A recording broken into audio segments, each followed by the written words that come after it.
public service announcement. I need all my Titan fans to come on down. Grab you some popcorn, grab you a drink. Titans Coliseum in the building. Yeah, not, boy, I'm in the game. Still ballin' out, never change. I be reppin' my hometown for the whole city, really knew my name. Boss talk, I don't do favors. Yeah, we signing deals with the top players. We just started this lifestyle. We be having all kind of haters. I'm a madman, they better come get me. Wanna box me in, but I'm too shifty. If they come at me sideways, I'ma stiff arm it like Derrick Henry. Now listen, we're not the same. EA Sports, boy, I'm in the game. I be reppin' my city, dog. Got a tight logo hanging on the chain. Big money, big moves. New stadium on the way. Nashville, we hold it down. We the one team that you don't wanna play. They be trying to talk down on us. I just laugh at them and I walk away. I don't tolerate disrespect. Might shoot a fade, penny hard away. Big money, big moves. New stadium on the way. Nashville, we hold it down. We the one team that you don't wanna play. We be putting in the hard work, so we coming in with all kind of skill. I be living in the end zone. My finger roll like Tannehill. What's poppin'?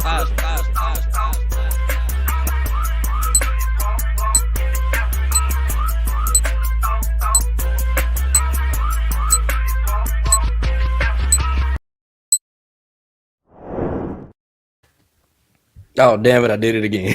Oh, man. Come on, man. The bloopers, man. We can't have no bloopers to start off the show, man. But anyway, what's poppin'? Welcome to the Titans Coliseum podcast, man. Hey, fellas, how y'all feeling today? No, man, I'm feeling good. Man. Look, we got the Tank Bowl this Sunday. You know what I'm saying? it's gonna be a lot of hitting. We get to see these young players come out here and play, man. You know what I'm saying? I'm a little bit excited for Jalen Duncan, man. I want to see what we can do at left tackle, man. You know, so we'll see. Yeah, I'm in the process now of just evaluate the team. I'm not looking forward to anything. You know what the season's about to be now. So no, I'm just excited to go out here, see these young guys step on the field, see who can contribute and who's going to be a part of this team moving forward. Yes, sir. Yes, sir. Yes, sir. Yes, sir. Hey, y'all make sure y'all like, share, subscribe, tell a friend about us, all that good stuff, man. And while you're telling them about the show, tell them about the ticket that we giving away tonight, man. We sending somebody to the game this weekend. If you in the Nashville area, of course, or close, we got a ticket for you. So make sure you comment on tonight's show, and we'll be picking a winner at random. We're going to contact you, get your information, and get you a ticket to the game Sunday, man, because we are kind-hearted people and we care about our valued viewers out there. But Firestone, Firestone. Yes, sir. Can you do something for me? About the sponsor for us, homie. Yes, this episode is brought to you by Lions Den Beard Collection. They got the finest, luxurious products that you need for your beards, and they finally released the lip gloss for the ladies. So make sure y'all go check it out. They got a bunch of Black Friday sales going on as well. So go to lionsdenbeardcollection.com, use promo code Coliseum, get 25% off your order. Yes, sir. Yes, sir. And to everybody watching out there, if you haven't already, make sure you give StreamYard permission to use your name so we can acknowledge you properly. Like the people that's already in the comments, man. Shout out to Aiden. Shout out to Johnny Chiefer in the building. Shout out to Big Dog, man. Y'all make sure y'all get in them comments tonight, man, because like I said, we got a ticket for this Sunday's game for you, man. And we trying to give it away. I mean, shoot, man, we ain't finna let no ticket go to waste up over here, man. No, not at all. Not at all. Man, we should, whoever got the best comment, man, we're going to give you the ticket. How about it? Hey, we can run it like that, man. Best comment, man. So, man, act of pure effing donkey in them comments tonight. Hey, the most lit comment, we sending you to the game Sunday. How about that right there? Yeah, I like that, man. Everybody gonna be trying to compete with each other. Hey, with that being said, hey, you might as well go ahead and share to your friends, share to your family, come in, be like, hey, make sure y'all like my comment. Let them know my comment's the best so I can win. So get all your friends and family in here too so they can help you get voted so you can, win this too as well. Yeah, man. Just try to make it laugh or something, man. Yeah. Been a rough few weeks, man. We on what, a 3-game losing streak, 4-game losing streak, whatever it is. Man, it feel like the streak is longer than that right there, honestly, man. And Shoot, we man. and we gonna keep losing. Exactly, man. Get used to it. The only thing that's good is like we're home this week. So hey, we usually win home games at least. Yeah. Man, look, man. I ain't finna sit up here and sugarcoat it. I'm sitting up over here still thinking, do I actually want to see these motherfuckers win the game Sunday? I'd rather see them do good and lose. That's why I'm Man, at. it's True. a disgusting feeling to have, bro. For real, for real. It is, because I think I'm with RJ. I think I'd rather just want to see them at least go out and put a good effort. I just don't want to go see us getting blown out and walked all over again. I just want to see us compete and see that we do have something to look forward to next year. Like, because we know this year's done. Give us some hope that we know that there's going to be some young players we can build upon next year. Facts, facts, facts. And speaking of young players to build upon, going into next year, man, we're gonna talk about one player in particular, man, who done raised a couple of eyebrows out there. And his name is Jalen Duncan. And he got to play last week, man. First, well, not his first game being out there, but his first game of some real action. And I'm not gonna lie, man. Looking at the film, man, the guy looked, man, he looked good. I mean, I'm not gonna sit up here and hold you about that. I mean, I was really impressed about him. But I'm gonna go ahead and roll this clip of some snaps he had on Sunday. And RJ Firestone, you can give me your thoughts on Duncan, man.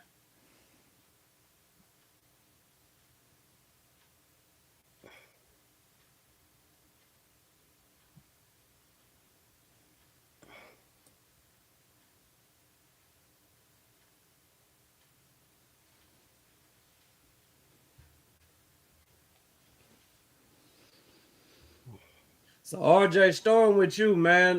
Based off of those snaps right there, man, what you No, think of so Jalen Duncan this past Sunday? I mean, the first thing I noticed is that, man, I don't like that number he got on, man. You know what I'm saying? That bad luck, man. That Isaiah Wilson, dog. I ain't with all that. But no. I'll say this though, man. I do like his base. I like his size. Like, he's really big. He's probably our biggest lineman. Like, he's the biggest lineman out there. And like, man, he's pushing people around. People, you can see, man, people just look kind of scared of him, man. You know what I'm saying? He got a little intimidating fact. That's kind of what we've been missing, man. But if he hits a left tackle dude, oh my gosh, people don't understand what this is gonna do to our football team, man, moving forward. And in the draft, like, because now we're looking at, you know what I'm saying, Brock Bowers and Malik Neighbors, you know what I'm saying? We're looking at weapons now. If we find him at left tackle, so hopefully he hits. We'll see what he looks like from here on out.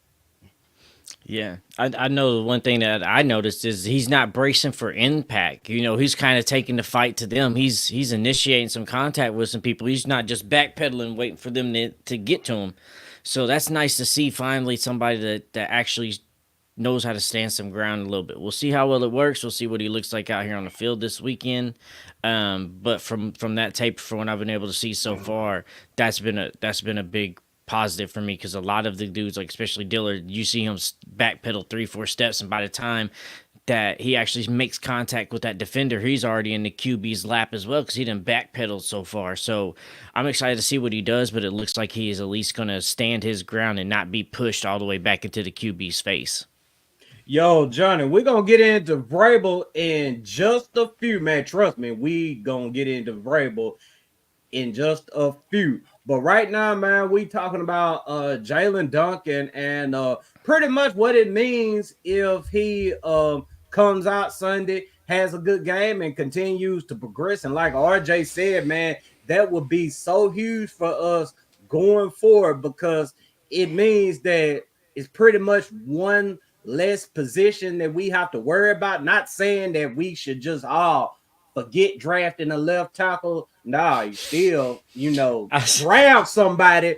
But, if Duncan hits, we may not have to spend a first-round draft pick on a left tackle. And this team right here needs skill position players, fast skill position players, just as bad as they need offensive linemen. And Vrabel talked about Duncan and his ability to retain information. And man, he has some good words to say about him, man. And just, his ability to retain just information, that we gave him there. And sometimes we all have different personalities, right? And so Jalen's probably more reserved in his personality. Never has met one time that he didn't know the information or didn't retain it. So what's most important is what he does on Sundays and just his ability to retain. Now, the reserved personality, I don't have a problem with. I've seen some people, kind of say like, I don't know about his personality or whatnot. The reserved personality thing. I mean, a person can be reserved, but when it comes to their job, they can still, turn up and do their job at the same time. And if you can remember, one of our former lineman, David Stewart, Big Country David Stewart, he was reserved too, man. And you know how nasty he was out on that field, man. And that's pretty much what I'll be looking for with Duncan, man. Can't he get that mean streak going, man? Because this old line right now, it lacks a lot of things. And one of the biggest things that it lacks is personality. I mean, we so used to having big, mean, physical offensive linemen to where now we look like we just got a bunch of people up out there attempting to block. So if this guy can hit, oh my God, that right there would be a real blessing, man. And we can, I say give Rand Carthon a raise. Goddamn, he find a left tackle in the 6th round. The 6th round, bro. Like, you cannot sit there and say he's not a good GM at that point, bro. Like, well, I'm a reserve. We're gonna hold off on that. J Rob's first draft was good too, okay? So but with that happening though, it will be, to spark some interest, or at least open up some people's eyes that okay, maybe Rand actually can find talent, because that's where a lot of our questioning comes from, because J Rob couldn't find talent, or what we're starting to figure out, J Rob couldn't find talent. He brought in some people, then we just was so invested in some players that we hoped that they would turn out good rather than seeing them for the actual value that they was on the field. So, no, if he hits with this and this player comes out here and does good in left tackle at the 6th round, bro, yeah, it's definitely going to raise eyebrows, and people's going to take notice to what Rand Carthon's doing and building a team here. I'll say this too, though, that I can't remember J-Rob hitting on no late round picks. What late round pick did J-Rob hit on? Kevin Byard, that's it. He was a 3rd rounder. Well, I thought he hit on David Long. Okay, yeah, that's not really a hit. That was David Long performed to where he was drafted at. Would you really call that a hit, or would you just say he lived up to where he was drafted? He started in the league just because we were stupid enough to let him go. Don't mean that he wasn't a hit. It's either 3rd or 4th, but I thought it was 4th. But Kevin Byard went in the 3rd round. Yeah, he was 3rd rounder. Okay. That's not a late round pick. I'm talking about like 4th and below. You know what I'm saying? Like, I remember freaking J-Rob trading up in the draft, bro, and seeing Amon-Ra St. Brown right there. This man picks Dez Fitzpatrick for some reason. Was that the same draft that he got? The other dude, what's his name from LSU? The one that couldn't stay healthy.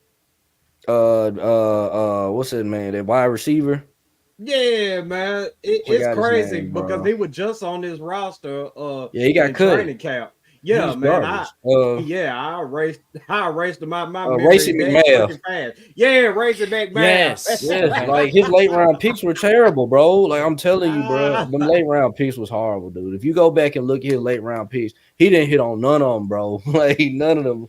Anybody past the 4th round and below, bro, I don't think he hit on, bro. Besides David Long, he's probably the only one.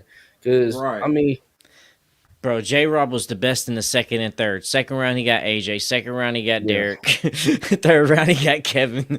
Like, that was his best. Yeah, That that's was his usually best picking. his bread and butter, man. Let me go look at J-Rob draft picks, man. And Ronnie, I agree with Bruh. you too, man. Dumb shit was We gotta garbage. give him some years before we actually crown him, man. But Mm. so far with Rand, man, I'm liking the progress with liking it with Skoronski, even though I mean I feel like hell they ain't got shit to lose right now. They should just try him out at left tackle since they drafted him so dadgum high. And Tajay Spears, I feel like with more opportunities, he could continue to progress. And Will Levis, man, get him some protection and let's see can he really develop into a franchise guy. See, now I'm wondering though, because you called out Tajay Spears there for a little bit. I'm wondering if like we've seen the best of Tajay. I'm wondering if teams aren't already starting to figure him out. So like he's not a good pass blocker. He's not good blocking at all. Period. But he's also out there. He doesn't seem to be running with the same effort. He don't seem to have that explosiveness that he had at the beginning of the year. It just doesn't seem the same when the ball's in Tajay's hands already. So do you think defenses are already starting to figure him out, or why do you think Tajay doesn't look as explosive on the field as he did earlier in the season? I don't know. He ain't heard of nothing. Hell, for what I know, shit, the motherfucker might have checked out this year. Hell, but he had a good run in the Jazz game or whatnot, man. I just think this offensive line, dude. I mean, shoot, you really can't even get a good gauge on anybody because the offensive line is so bad, and it seems like the offensive line is changing every single week, man, and I believe Wes had made a post. I think it was this morning or yesterday or whatnot about all the different combinations of offensive linemen. All the different combinations amongst the offensive line. I think with Duncan becoming the starter, they're on their 8th combination of offensive linemen. And it's funny too, because I was watching the first part of the Jets and Dolphins game today, and the Jets are literally going through the same thing with their offensive line. I think the offensive line that played today was their 8th combination of offensive linemen this season, man. Yeah, any team that's doing that, you could tell is a losing team, bro. Like if they don't have the winning teams are gonna have 5 linemen that play pretty much from the beginning of the season to the end. They probably have like 1 or 2 combinations the whole entire season. And those are usually the winning teams, like the Cowboys, you know what I'm saying, the 49ers, Eagles, those type of teams. Even the Kansas City Chiefs, man, they have the same offensive line that they've had for 2 years now, So, like, as you can see, man, the NFL is a trench game, man. It's about them trenches, dude. And, if your trenches ain't right, you're going to be a bad football team. And that's one thing I don't feel like we evaluated going into this season. We have the skill players, in my opinion, to do something this year. It's just our trench players just so bad that we can't overcome. We can't beat a team because we just keep getting beat as soon as the play starts. Like, Yeah, and I got that graphic now for you, too. So here it is. Mm-hmm. Oh, okay. Yeah. Hey, y'all can see, man, 10 games, they done had 7 different starting combinations on the offensive line due to injury, getting benched, or medical emergency. And that's talking about Skoronski when he had his appendage taken out or whatnot. But just like I said, man, this lineup Sunday, man, it's going to be the 8th combination. And like RJ said, man, that pretty much says that, yeah, we got a bad offensive line, man. And it's showing that without an offensive line, we can't do nothing. We can't pass. We can't run. Our defense can't be the defense that we thought they could be because they're constantly on the field. So, like, one position group is holding this whole team back, bro. That's crazy, right? One position group. At least forever thought it was QB, and it maybe was QB, but yeah. But you gotta think about it, Firestone. We're a team that has to stay in front of the sticks, man, because we like to run the football down your throat. You know what I'm saying? We throw certain type of passes, bro. And it's Correct. like if our offensive line is trash, it ain't gonna work, bro. Like we gotta run the football for this offense to work, man. It's not because a quarterback ain't good. It ain't because of this, that, and the other. It's because that's just the way our offense is, and it's built around a running back. So running game, well, I ain't say running back, but a running game. If you ain't got no running game, our Titans gonna look terrible, you know. Right. And Angelica, you right too. Newman, he played with the Titans and he's up over there with the Jets now. And it's funny that you mentioned Newman with the Jets. Kendall Lamb, he's with Miami, if I'm not mistaken, as well. So I mean, shoot. And bro, I bet you we could use them guys right now. Well, see, I was thinking today too because we was talking about like does the Titans really develop players? Is it our coaching staff or is it just the players? But can we list outside of AJ? Can we list a player that left Titans and went somewhere and actually succeeded after leaving the Titans under this Mike Vrabel coaching tree and J-Rob draft? Like, has there been one player we got rid of that went to another team and we was like, damn, they actually do good, or did everybody just kind of disappear and aren't on an NFL team no more? Man, I ain't gonna lie. Nah, I ain't gonna lie, Firestone. You got a couple, bro. You got Khalif Raymond, Josh Reynolds. You know what I'm saying? They're doing good. David Long is doing good. Yeah. Jack Conklin is still on the Browns. Like, okay, Jack Conklin is one now, but I would say the Khalif Raymond, he's showing up this year. Okay, he's been gone from us 3-4 years, and he's showing up. Making plays, right, he's finally found a system that he fits in. He didn't fit our system, so he's a good role player, right? So I'll give that. But I mean, like players that like we should have been like. Okay, they're not what we thought we was. Khalif Raymond went out and did what I thought he was once he found the system. He's not like a number one, number two, but he's a guy that can hurt you if he's in the right system. But yeah, Conklin is one. I was upset when we got rid of Conklin. I never understood why we drafted him and then didn't give him a contract after that. But there's not many, but there's a few. But we've let go a ton of players though too. Like our turnaround has been ridiculous. So 4 or 5, that's not really that much. Yeah, I see where you're coming from, but I was just like, nah, there's definitely some people. It's just they probably ain't superstars, you know what I'm saying? Like, but they definitely people in come. They left us and made plays. So, but I think David Long and Conklin is the two that I think of mainly outside of AJ. I just feel like moving forward, man, with Rand Carthon, man, I feel like, bro, the players are gonna get better, man. Like we're gonna start drafting a lot better players, bro. Like them four, I got a list of Jon Robinson's like draft, bro, and it's terrible. Like I ain't gonna lie, like you just start from 2015, 2016, bro. It is terrible. Like we don't have nobody.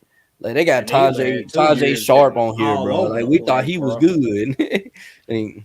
I mean, he was good for us. I mean, he came through, made some plays. He was good within his role, but we can't look for much out of a 5th round draft pick. I mean, shoot, Tajay, he hit the field. He started some games or whatever. When Tannehill took over, he was back getting them the football, man. I mean, he wasn't just all bad. I mean, he was your typical role player. Yeah, we can look at it right now. Look at this, bro. So like you see Jack Conklin, bro, all the way down. You could Kevin Dodd. Oh my God, forgot about Dodd's bust ass. Austin Johnson, bro. Lost love for the game. We'll go 2017, bro. Even 2017 wasn't good. Corey Davis retired. Odor with the Giants. With Taywan Taylor. We thought that dude was our speedster, and then we traded him away. He was fast as hell. Literally, that's all. You got Jonnu Smith, bro. He's over there. Jayon Brown, bro. Back, honestly, but. See, and that's what I'm saying. Like, how many of these players do you see that's actually like doing better? Not very, very few. Look at this 2018 class. Look how trash this is, bro. Rashawn Evans, Dane Krusek, and Luke Falk. Is that all the picks we had with 3 in 2018? Yeah, 2018 had 3 picks. Then 2019 we traded AJ Brown. They forgot to put a Hooker on there. Yeah, they did. That was actually a good draft class right there, 2019. Yeah, they don't have Jeff. Didn't we get Jeffrey Simmons in this draft too? They forgot to put him on there. We got Jeffrey Simmons in that draft. Mm-hmm. Yeah, Isaiah Wilson, Darrington. This one was a bust. Yeah. 2020 was fucked. Bro, look, in 2022, Theo Jackson. Yeah, But man. I like mean, it got all the people on there. after Kyle Field. 2019, J-Rob just went Bro, downhill, bro. this is a bust. Like his dude, he's not even good, bro. Malik Willis, Bro. MPF is looking like he's trending to bust. Like I like Roger Man, McCreary though. Burks, the trending to bust. It's just Rashad yeah, ridiculous Lee. how that man, take that down, man. That look like a damn obituary, man.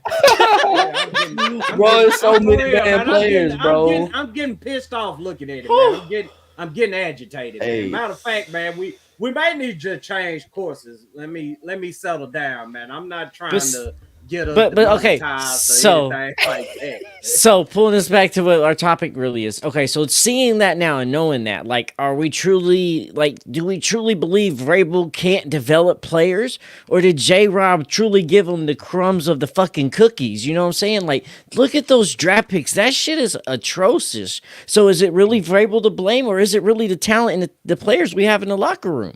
Hold Now on, you know what? I ain't gonna lie, Firestone, bro. Now that I look at this list, bro, I'm starting to believe. I'm starting to hop back on your side, bro. Because bro, this list is terrible, bro. Like I just thought about it. Like, bro, we was winning with these players, bro.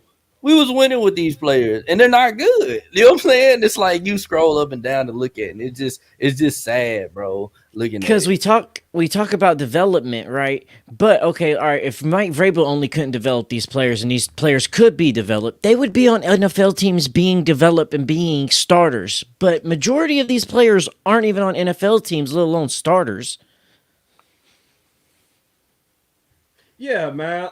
Before we get too deep into Mike Vrabel or whatnot, man, let me go ahead and throw this up out there.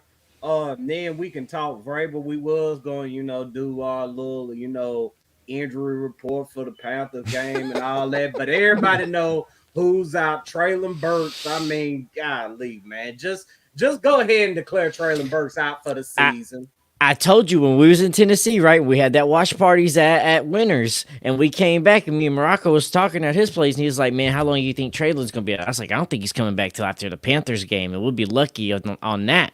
And we talked about this. Like nowadays, concussions you usually don't see them back until 3 weeks after the concussion, and Traylon had a concussion last year, so I expect him to come back slower, even more so.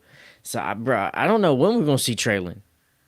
Yeah, man. Nah, I think he out for the season, bro. I ain't gonna lie. I don't think he coming They back may this just season. keep him on up out of the We lineup, man. can't- Because, I mean, think sure, so, what is he bro. doing? What is he doing in the game that says like this guy really needs to be out there? Well, bro, we got to figure it out, though. He wasn't on the field last year. He's not on the field this year. We're about to be moving forward with him. Like, we need to figure out if we need to play this guy or if we need to trade this guy next year because he's a young, talented wide receiver.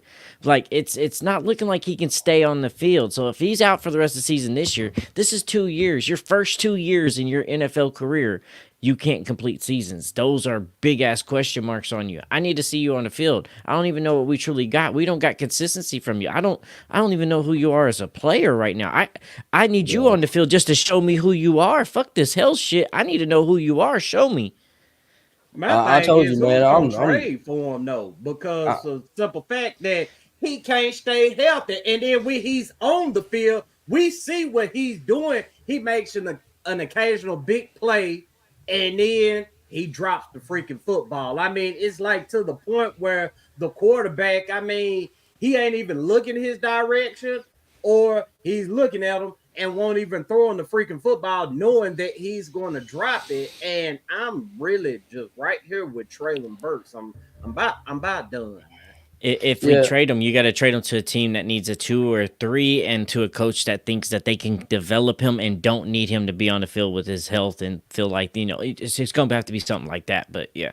I'm just, man, at this point, man, I said it after the Pittsburgh game. I'm done with him, man. He's in my doghouse, man, and it's just going to be hard for him to get out until he consistently starts proving game after game that he can be the wide receiver that we know he can be. He has all the talent in the world. He's big. He's fast. He got big hands. You know what I'm saying? And it just probably need to work on his routes a little bit. But, man, like, bro, you have too much potential for you to be this soft. Hey, I mean, granted, the last injury I give him because I mean he did land on his head, but like even during that game, it just felt like every time we threw on the ball, he get hit and he already limping. Like I'm like, dude, like you are so injury prone, like you can't even get touched. Like I'm like, And, man, it's just unbelievable, dog.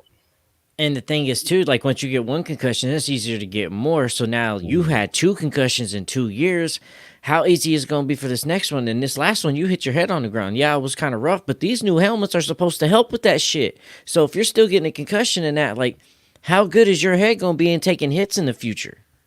And I want to talk about this comment right here. He said Burks is Kenny Britt 2.0. Man, look here, man. Kenny Britt, and I don't know if you done forgot about Kenny Britt or aren't familiar with Kenny Britt and just know of his name and just know that he was a first round draft pick that didn't stick around for the Titans.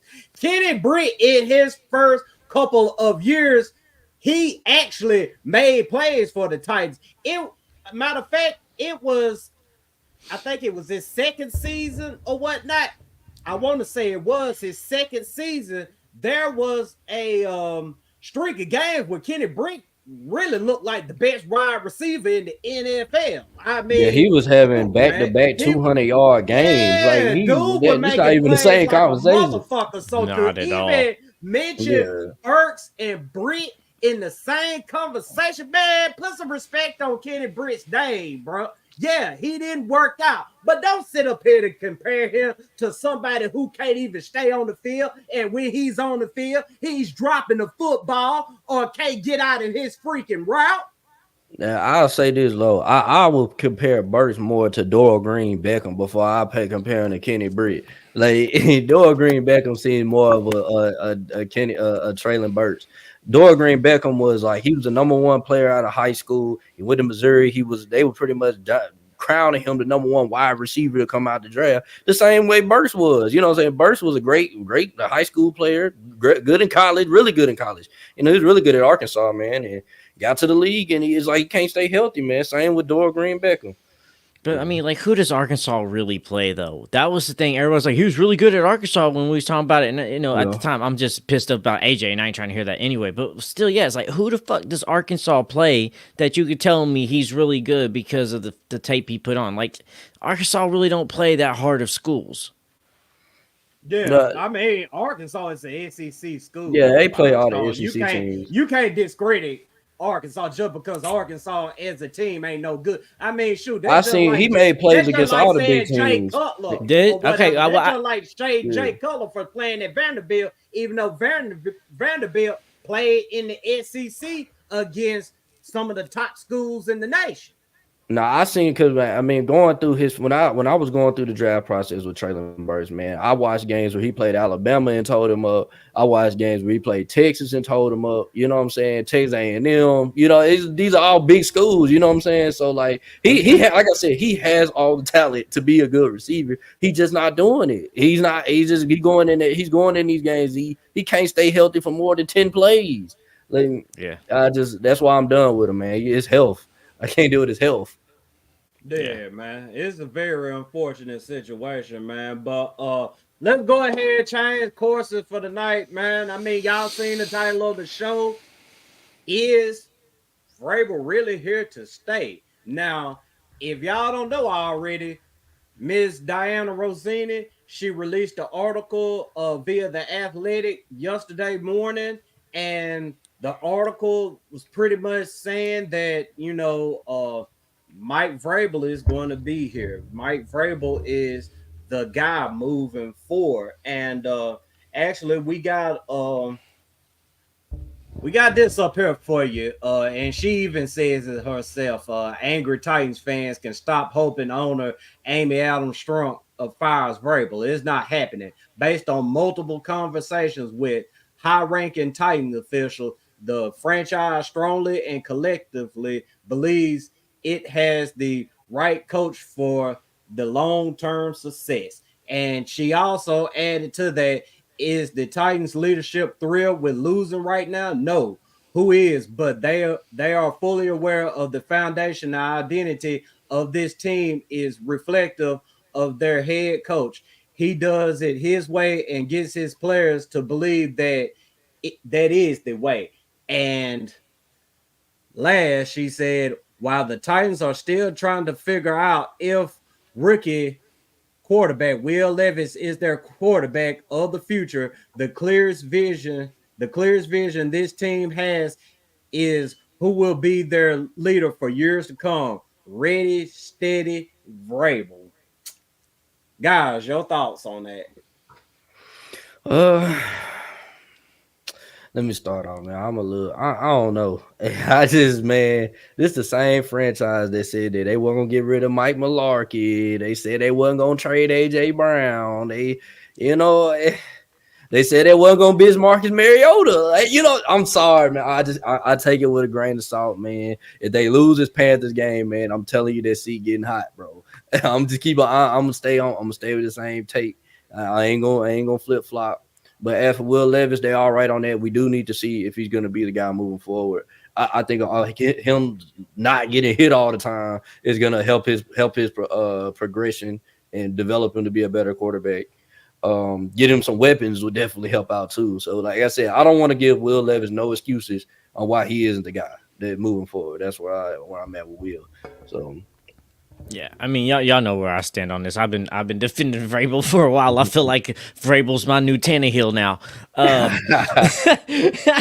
But no, I truly feel like Amy don't feel like she's gave Vrabel the proper chance to succeed. It's like, okay, she brought in Jon Robinson. We looked at the draft class. First one good, but everything else is very, very questionable after that. So I don't feel like she feels like she hired a good GM and she failed that coach the same way that Vrabel at times was probably feeling he failed the players because he hasn't put up schemes together, brought in the right coaches as well.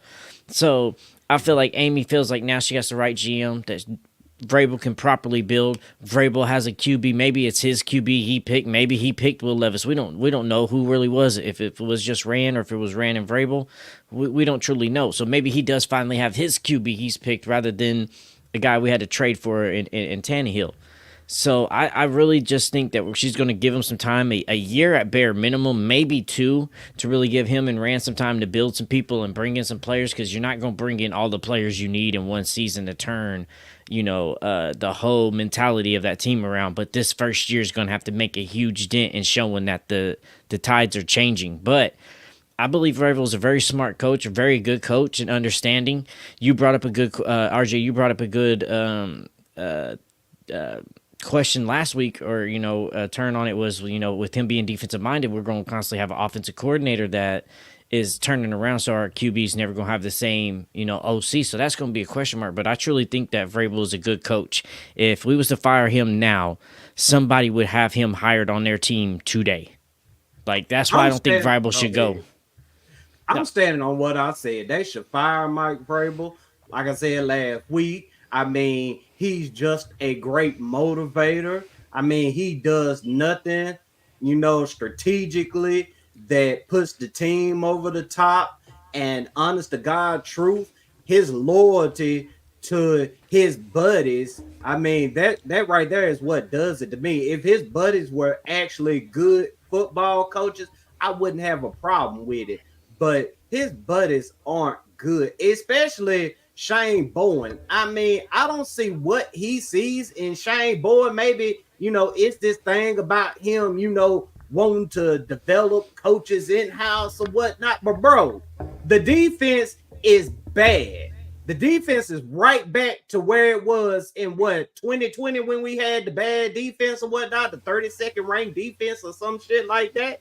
I mean, it's right back to that level. And I'm not really sitting up here buying that personnel problem bullshit with the defense, because if you really look at it, it ain't been that much change within our defense this season. I mean, granted, Kevin Byard got traded, but when you look amongst the front seven or whatnot, it ain't been that much change. And the change that we had, I mean, Bud Dupree, I mean, when did fucking Bud Dupree play? I mean, shoot, he was barely out there. When he was out there, shit, he was just fucking out there. He wasn't doing anything significant. And I mean, you can point at David Long as well. I mean, you can, I mean, he was injured, but I mean, David Long, how I view David Long is a good football player, but he's not a game changing football player. And that's why I say I'm not buying this personnel problem bullshit on defense.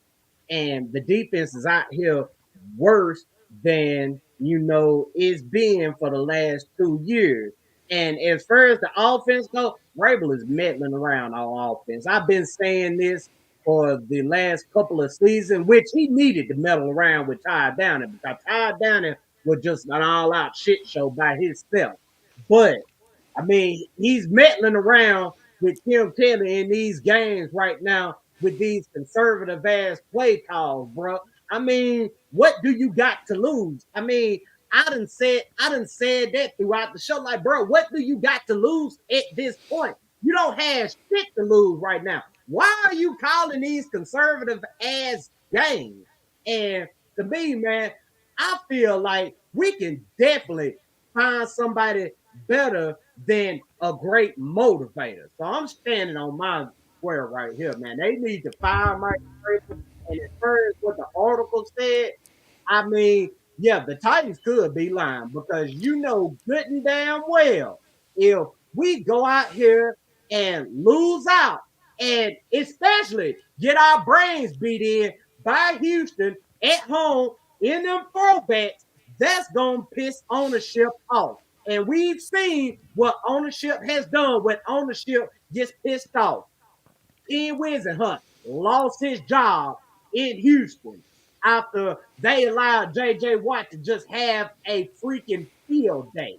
Mike Malarkey lost his job after a freaking playoff game. Jon Robinson lost his job for sending the best fucking wide receiver that we've had in 20 freaking years away for literally nothing. So let Vrabel go out here and lose out all these games and have a fucked up ass horrible game against the Houston Texans, and I bet you he would be fired. Okay, so I got some things to push back on there with you, Marako, because I think some of us have forgot what Vrabel's coaching is actually like when he has some players that is his types of players.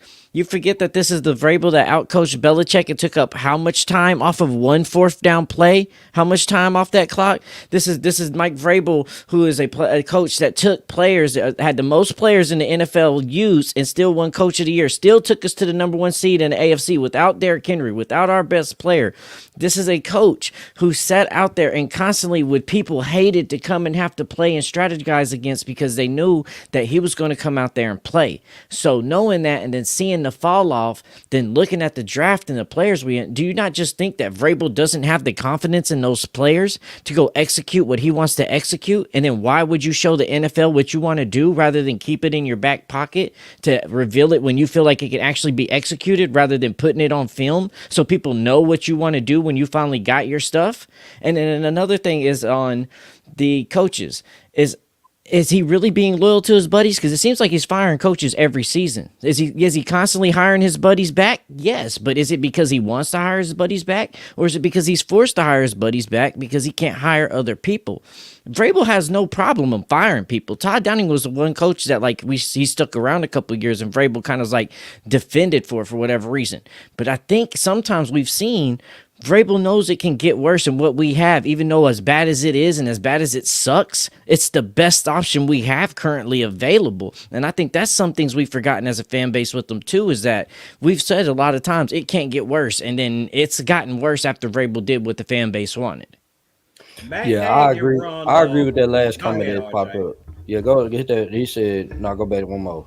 Somebody said that, we lose this game Sunday, it's gonna be very bad. I'm just telling you, man. That's why I took that quote with a grain of salt, man. Because right now, them losses finna start piling up, man. And it's just gonna be hard to keep a coach after this. But I mean, we're gonna see what Miss Amy is about, because if she's standing on that, what she just said in that I don't think Miss Amy said it, but them high Titan officials, quote unquote, you know what I'm saying, are saying that, then we're gonna see, man. My thing is with y'all too is that I am still on right now the Fire Ray Vrabel train, but I'm starting to inch towards what the Firestone is saying though. When he do have the talent, he do win. You know what I'm saying? That's one thing I knows about him. And also he's won with bums. I mean, but the thing is, you can only win with bums for so long until you start getting exposed. Where I don't like it with him at is that I feel like this team could be a lot better than what they are, and they're not. You know what I'm saying? Vrabel is also has a say so in this roster, bro. He let this roster get like this. He let J. Rob draft these players, bro. Did he? Because when we fired J. Rob, one of the first things Amy said was Vrabel will start having more hands-on on this roster. So truly, did he? Because he said he didn't want AJ to go, and AJ left. Yes, he did. Yes, he did. Yes, he did. He okayed the AJ Brown trade, bro. It's been said that him and Arthur Smith like Isaiah Wilson. So I mean, it wasn't just like he was, you know what I'm saying, voiceless with those decisions. What I believe happened between him and Jon Robinson is that, you know, J-Rob would, you know, present them with these players. The coaches would give their input, but yet J-Rob would go over what they said and just go off and do his own thing without the coaches even knowing. But to say that Vrabel, you know, would just, you know, helpless in this, no. Not helpless, but not as much input as not helpless, but not as much input as people say. I don't think he signed off on that trade on AJ. I like Dillard too. But see, a lot of times we say we like Dillard when he first came over. We was happy about that. Okay, it's not till sometimes you get people in there, you realize, okay, this is that. But you know, until you put them in your scheme, whether you see that. Yeah, it was just look. Every coach Andy Reid made mistakes. You got him. Bill Belichick made mistakes during the Patriots heyday. Like, bro, like my problem is that it was just too many that are killing us. You know what I'm saying? Over time after time again, and it's like, okay, you know what I'm saying? Something's going on. You know, I mean, you know what I'm saying? Something's going on because this ain't right. You right, Ruddy. Yeah, and to me, it's like Vrabel don't necessarily have to have great players. He just has to have players that is his style of players. Like we said, we've won with bums. We've won and done good with less talent players, but those players still was Vrabel's types of players that had heart, that had dogs in them, that would go out there and make hits, make people feel stuff, and make a hard-fought game and keep stuff close. These past couple seasons, these teams on the Titans look just defeated, like they have no fight, like they don't have nothing, and you can't put heart into somebody. You either got it or you don't, and a lot of players on our roster don't look like they got any heart or any dog in them. Yeah, man, you should get them up out of there if they don't have the heart. But like I also mentioned as well, these players out here are so undisciplined, and that right there is coaching, because for the simple fact that you're either coaching it or allowing it to happen, like the great Floyd Reese used to say. And my thing about Vrabel as well is, okay, he's this great motivator, but then you look on the sideline, I mean, he just looked like a completely different person. I mean, he looks like he could be better places than where he's at right now. And if he's this great motivator, where is his, you know, motivation on the sideline when the offensive line is getting their ass tossed around? Where's all this motivation when the defense is out there tired as hell, getting ragged on and getting the ball passed on? How do you motivate somebody that don't have the skill set you need to accomplish something? How do you go and motivate somebody to go do a task and a job you know they can't go do? How do you preach that into them? How do you say, you go do this, and that, and you and them both know they're not capable of it? That's like me trying to coach you up saying, hey, Marako, you can go beat Tyreek Hill in a race. Come on, bro. We got this. Let's go. What motivation am I going to give you that you're going to truly believe that you can go out here and beat Tyreek Hill on a race? That's some of the things I just don't think we understand, that we put so much on Vrabel, that we don't understand how some of these players just ain't it. And we need to get them gone. And too much with this first year with Rand, we was restricted too much with cap space, paying players that ain't even on the team, Derrick Henry's contract, Ryan Tannehill's contract. There's a lot of stuff that we wasn't able to really do to actually restructure this team. This offseason, we will. We got a lot of cap space. We can let go of some players and not get hurt with money. So we got a little bit more free realm to actually do some stuff and see some changes that's coming up. But bro, I'm a true believer that there's some people you can't go motivate. And I think that's where Vrabel's at. It's like he knows that this team needs a turnaround and a lot of players need to be gone. They just ain't had the finances to actually let them go and sign free agents with the cap space they have. And they definitely ain't got no trade capital. But you just gave him credit for, having all these players in and out of lineup, winning coach of the year, and blah, blah, blah, this and that. Now you sitting up here telling me he can't do it. No, those players. That's what I'm saying. Where's all this motivation? And I mean, I should see this motherfucker on the sideline like Pete Carroll, goddamn clapping it up, chewing gum and shit. I should see this motherfucker on the sideline like Jerry Jones when the Cowboys need a touchdown to win the game. Come all the way out the owner's booth, be down there on the sideline. Let's go Cowboys. Yeah, I need that shit up out of Vrabel. I don't need Vrabel walking up and down the sideline, popping cough drops and looking all like this right here. God dang it, ready to crowd with the refs over some foolishness. I say this though, man. I just feel like a win this Sunday would end some of this talk about him getting fired, bro. Like, we gotta win this game, bro. Because if we don't, I mean, granted, we're gonna probably get a top 3 pick, but if we don't win this game, bro, I'm telling you, man, the screaming, because we're at home too, bro. We cannot lose no game like this at home, bro. If we talking about keeping Mike Vrabel, man, and I'm at the point, bro. It's just like I don't know what I want. If I'm as a Titan fan in me said we need to win, but the other Titan fan in me is saying we need to lose and get a better player. But I just don't want to embed that losing culture into a losing mindset into players. But I do agree with you saying, Firestone, that we do need to get rid of some of these players, bro. Like, these players are just not good, bro. And I've said that for 2 years now that these players and his team isn't talented. And I just feel like moving forward, man, we're going to have to find talent if we're going to think that we're even competing in this league. But I at the same time, though, I don't know, man. I just right now, it's just a bad situation that we're having right now. And it's not going to get fixed until we get to the off season. So, yeah.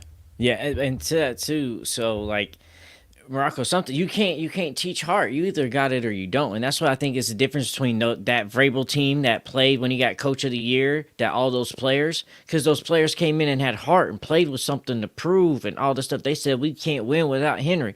These players don't seem like that. We've already talked about Spears. Look like he's already checking out. And if you're in your rookie year and so we're losing some games and you're checking out within your rookie year, you ain't got the heart. You ain't no dog. You don't have the love for football, because you get to see who actually loves the sport and who's actually out there taking their job serious and is actually going to be football players when there ain't much left on the line. When it is hard times, when you're down in the fourth quarter of the game and you don't look like you're going to win the game. That's when you see football players. That's when you see heart. That's when you see those dogs. And a lot of time you see our players checking out after the first touchdown gets scored. And it's like they don't have no motivation to be in here. They're just showing up, doing their job. If there was an NFL team that was a description of I'm just here to do my job and get paid, it would be the Tennessee Titans players. Those dudes don't look like they are got anything to prove and like they're happy with putting on this mediocre performances on tape. But would you feel pull this back up here too, though?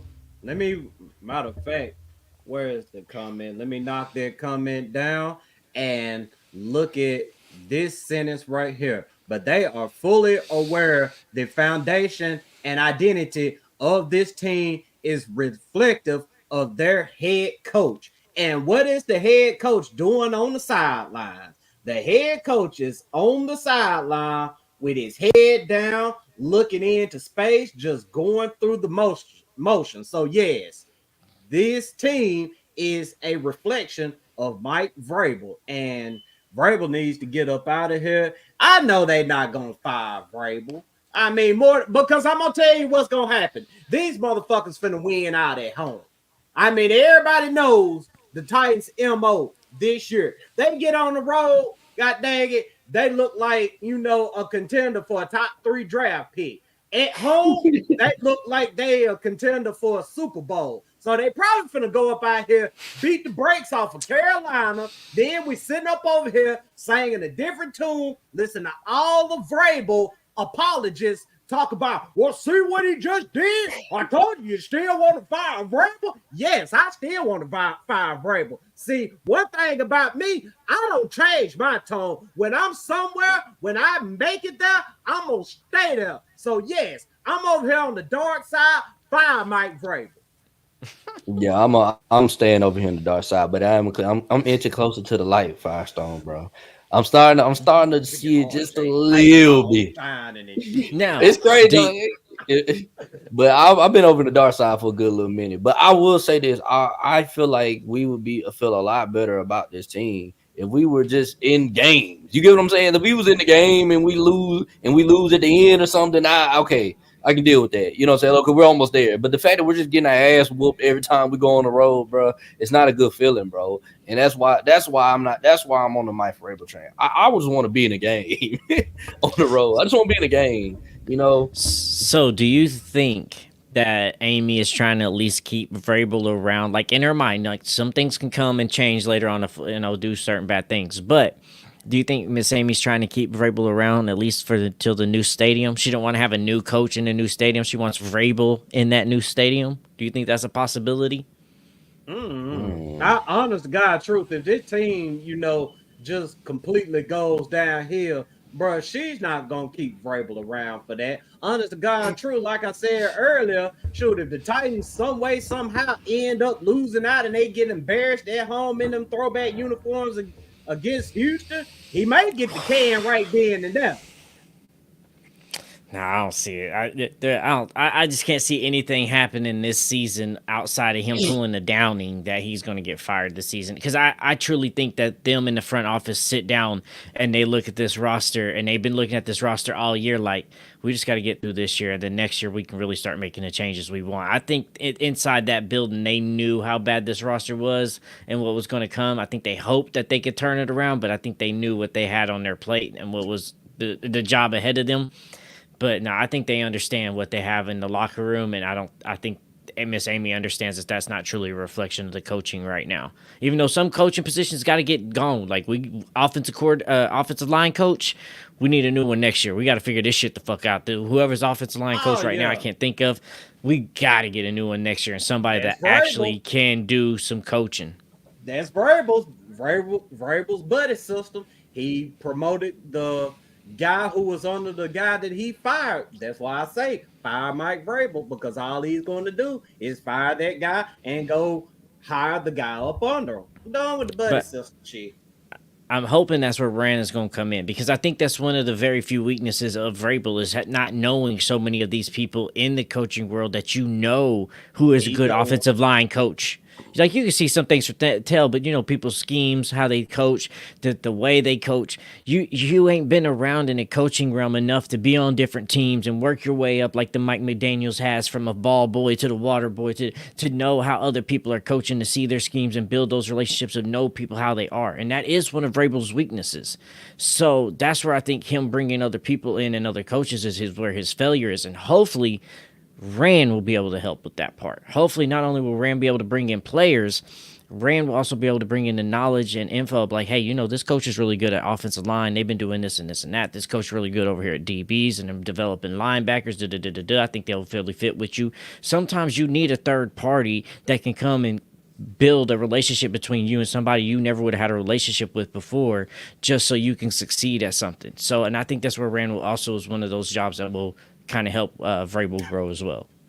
Yeah, hopefully Vrabel ain't stubborn neither. If they do decide to keep him around and make him fire some coaches, hopefully he ain't that gum stubborn. I mean, yeah, we've seen him fire coaches, but then go and promote, his buddy up under him or whatever. But man, let's change courses a little bit before we get up out of here, because there was something that Miss Rossini said that kind of stuck out to me. She said, while the Titans are still trying to figure out if rookie quarterback Will Levis is their quarterback of the future. And to me, when I saw that right there, I mean, I kind of felt like, they were kind of gaming her a little bit or whatever, because I mean, shoot, they probably finna be in line for, one of those top draft picks. And a quarterback probably will be in play for them. I'm not saying that they thinking about going and getting another quarterback, but when they go and draft a player, a quarterback may be available to them. And my whole thing about what she said is them trying to figure out if Will Liv is gonna be that guy. I mean, it's some game in there, but then again, they also have to keep their options open because what if Will Evans goes out there and completely falls to F off or whatever, and we sit up over here thinking about, wow, I mean, god dang, how did that happen? Is he really the guy? And then we get to the draft and we got somebody like freaking Drake May, or the dude with the pretty little fingernails or whatever that y'all like so much. Yeah, Oh, Caleb. Caleb. Yeah, oh, pretty nails. So he may be on the board or whatever. And man, they got to do their due diligence. Even if Levis continues to progress, they still have to do their due diligence. And RJ, I'm gonna go ahead and get your thoughts on that little part of what she said. My thing is, I think I said it, spoke on it earlier, man. Like it's still too early to say Will Levis gonna be the quarterback. Yeah, I'm right now. I'm on the Levis train, but he could come out here in these next 5 games and look like complete garbage. You know what I'm saying? I mean, he was decent against Jacksonville. He had a couple bad throws in that game, man, and it's just his line isn't helping him out, man. And it's like I don't want to kill the man confidence, but if he come out here and he's playing like Tannehill was playing in the first like 6 games, man, I'm gonna have some questions, man. I'm sorry, man. I'm gonna have some questions on if he's the guy or not. And I'm gonna have to eat a lot of words because I I definitely was hyping up Will Levis. But we'll see though. I mean, somebody said Bo Nix. I don't know. He old too, man. But that wouldn't be. I'd rather have a Pernix dude or whatever the fuck his Yeah, Michael name is. Penix. Yeah. Yeah. It's a couple good. It's a good quarterback draft, man. I know another guy I like is Jaden Daniels, man, from LSU, man. He's doing his thing this season, man. I think he should be at the Heisman talk. But yeah, I wouldn't mind. Bo Nix is pretty good too. But he got that age though. By the time he is as they get to his second contract, man, he gonna be 30. You know what I'm saying? So Yeah, Brandon but Whedon Jr. yeah, pretty much. But I ain't gonna lie, he's going off. So And see, for me on her comments on that, like I went the opposite. I didn't even go draft because I don't think we're necessarily looking for a QB in the draft coming up. I heard that and saw that, and I thought they're just saying that, still trying to not put down Malik. That they're still maybe trying to build up some Malik interest in some other teams to trade off next year. Or maybe they are still trying to figure out if it's Malik or Will. They might still be having that debate in the house. But when I saw that, I thought more of Malik versus Will Levis rather than we're going to go draft a QB for the third straight year in a row. I didn't see that. But I don't know. At this point, like RJ said, it's young, it's early. This O-line's not blocking for him. He looked good in that first game. He's made some things. It's like, whoa, those are some really good throws you got deep down there. But there's also some throws where, man, you're putting the ball in some dangerous situations you shouldn't be. There's times where you need to get out that collapsed pocket and get moving. So there's still some things that build upon and that we need to see better from you. But I don't see us going getting another QB next year. We're going to go get this O-line fixed at any cost, I think, next year. That has to be the thing, and then everything else can be fixed after that because we are atrocious. Like, it has to be O-line, then DBs, because nobody's O-line's worse than us. Nobody's pass defense is worse than us. We got to go get that fixed this season. Facts. And running, man, you actually right, man. Pittsburgh. Yeah, you actually right, running, man. What team is going to be dumb enough to trade for Malik Willis? I mean, shoot, man, we seen how bad Malik Willis is. It ain't no, you know what I'm saying, gift rapping that, it ain't no gaming over the teams up on that. I mean, shoot, they sit up there and they'll see the same thing that we saw when we saw Malik up out there the last time. They'll see a guy out there that doesn't know what the hell is going on. And the thing about Malik is, man, I mean, I just honestly believe that this guy just doesn't get it. as an NFL quarterback. I mean, yeah, I mean, he's a very athletic dude. I mean, shoot, if he had it, he would be electric. But I mean, situational football, man, this guy hasn't learned anything. And even with what was I about to say? God, I lost my train of thoughts. Oh, even with going through his progressions, I mean, he still has his thing where he's still holding on to the football. He still, is gun shy out there, man, and they're just not gonna be able to, give rap and sell this guy to a team. If another team gets Malik, they'll get him whenever his contract runs out with the Titans. But honestly, I don't even see Malik even playing in the NFL after his time with the Titans. If anybody, I can see Pittsburgh being a real contender for him. Just because he's in that style of play. Tomlin made Big Ben look good because, in my opinion, Big Ben wasn't that great of a quarterback, but he schemed his situation and played to his strengths. And that's what made Big Ben so good because Tomlin knew how to use him and set him up. So I think that situation, because I don't think Kenny Pickett's it, and I don't think that Pittsburgh's going to be in any position to draft a QB that's actually the QB that they want coming up.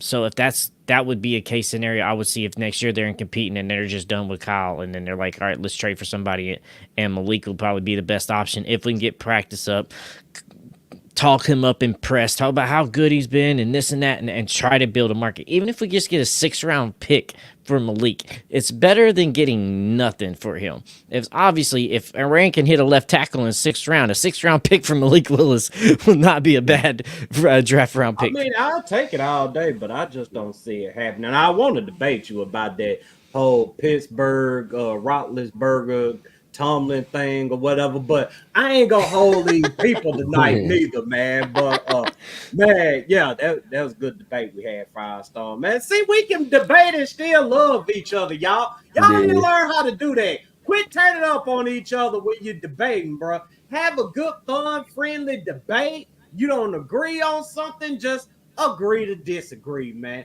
We're trying to put positivity up out there, man. I see Firestone right now. I get Firestone a hug and a kiss. Yeah, hell, me and Firestone ain't been on the same page since we started the podcast. It's always something different, and we always see totally different from each other every time. Bro, you've been trying to get rid of Tannehill ever since we meet Bryce Young. You was ready for anybody. Bro, I can't do no more Tannehill, bro. This man is trash. No, I had a whole shirt pressed up for Bryce Young.